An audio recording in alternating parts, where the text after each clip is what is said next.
तो सीरियसली मुझे समझ नहीं आता है कि लोगों को क्या एंटरटेनमेंट मिलता है जब वो औरी एल्विश यादव जैसे लोगों को देख। मैं नहीं बोल रहा हूँ कि मैं कोई बहुत ज्यादा इंटेलेक्चुअल हूँ या मेरा टेस्ट कोई बहुत डिफरेंट है। मैं बस एक नॉर्मल बंदा हूँ जो ये सब देख के थोड़ा जेन्युइनली कंफ्यूज हो जाता है। और अगर आप भी मेरी तरह कंफ्यूज होते हो तो तुम अकेले नहीं हो, मैं तुम्हारे साथ हूँ। इस वीडियो को एंड तक देखो, शायद कुछ रिलेटेबल लगे।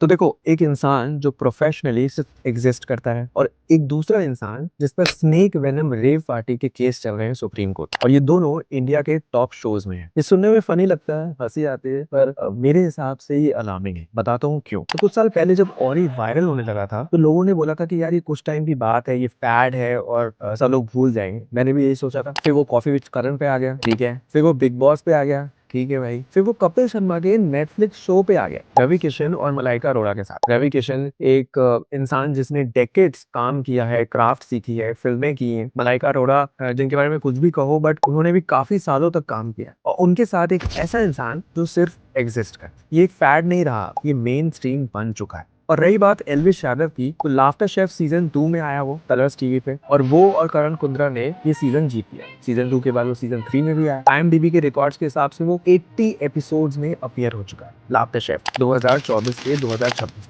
80 एपिसोड। ये गेस्ट अपीयरेंस नहीं है, ये एक करियर बन चुका है। एक बंदा जिसपे वाइल्ड लाइफ प्रोटेक्शन एक्ट के चार्जेस हो, जिसका केस सुप्रीम कोर्ट में चल रहा हो, वो कलर्स टीवी पर विनर हो चुका है और 2 लाख रुपया पर एपिसोड ले रहा है। ये सोचो तो हंसने की बात है ना। पर मुझे हंसी नहीं आ रही है, और आपको भी नहीं आनी चाहिए अगर आप थोड़ा भी फ्यूचर जनरेशन के बारे में सोचते हैं। अब यहाँ एक चीज मैं क्लियर कर दूं कि मुझे ऑरी या एल्विस से कोई पर्सनली दुश्मनी नहीं है। ये लोग जो भी कर रहे हैं वो कर रहे हैं, दिमाग लगाया, सिस्टम लगाया और फायदा उठाया।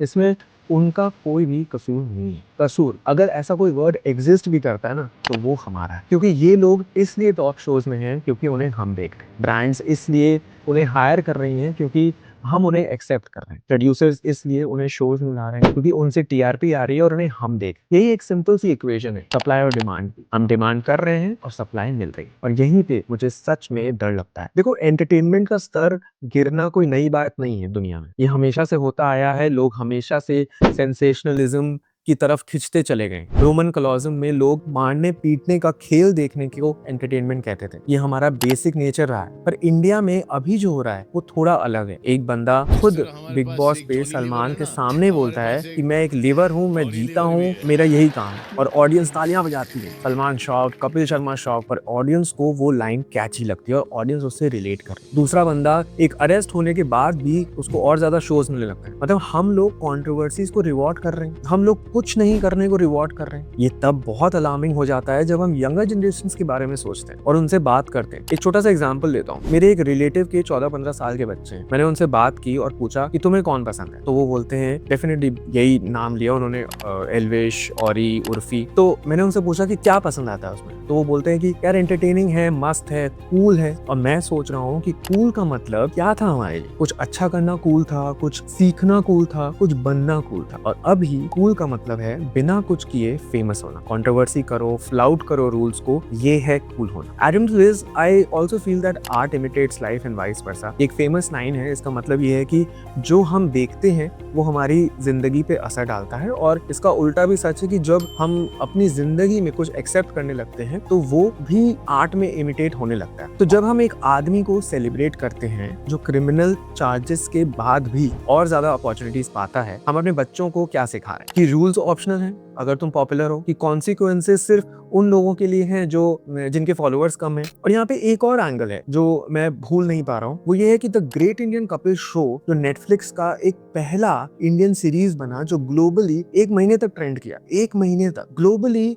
पूरे दुनिया के लोग देख रहे हैं। तो ये सिर्फ इंडिया की बात नहीं रही है, ये इंडिया की इमेज की भी बात हो गई। दुनिया देख रही है कि इंडिया के टॉप एंटरटेनमेंट में हम किसे ला रहे हैं, कौन सेलिब्रेट हो रहे हैं, और वो क्या देख रहे हैं। और एक ऐसा बंदा जो कहता है कि वो कुछ नहीं करता है, फिर भी 30 लाख रुपए एक पार्टी में उसको जाने के लिए मिल जाए। कितना सच है नहीं है उसमें तो आते ही नहीं है। मैं ये नहीं कह रहा हूँ कि कल्पना चावला या रतन टाटा की ही स्टोरी दिखाओ, और आई एम सेइंग कि गली में कोई ना कोई जेन्युइन काम कर रहा होता है, उनको ऐसी जगहों पे लेकर आओ ना, उनको ऐसे प्लेटफॉर्म तक लेकर आओ और वायरल करो। पर वो वायरल नहीं होंगे क्योंकि उन्हें हम ही नहीं देखेंगे। मैं भी नेटफ्लिक्स पे टाइम वेस्ट करता हूँ, रील्स देखता हूँ, कॉमेडी देखता हूँ, एंटरटेनमेंट देखता हूँ, करता हूँ क्योंकि सबको चाहिए, ये नॉर्मल है। और ऑनेस्टली लाफ्टर शेफ कोई बकवास शो भी नहीं है, उसमें लोग आते हैं, खाना बनाते हैं, हंसाते हैं, अच्छा शो है। इनफैक्ट सीजन 2 कलर्स टीवी का नंबर 1 नॉन फिक्शन शो रह चुका है, लोग पसंद करते हैं, इट इज फेयर इनफ। पर बात एंटरटेनमेंट की नहीं है, बात यह है कि किसे एंटरटेनमेंट का हिस्सा बनाया जा रहा है और किसे नॉर्मलाइज किया जा रहा है। जब तुम किसी को प्लेटफॉर्म देते हो, किसी शो में बुलाते हो, किसी के साथ एक काउच पे बैठते हो, तो तुम एक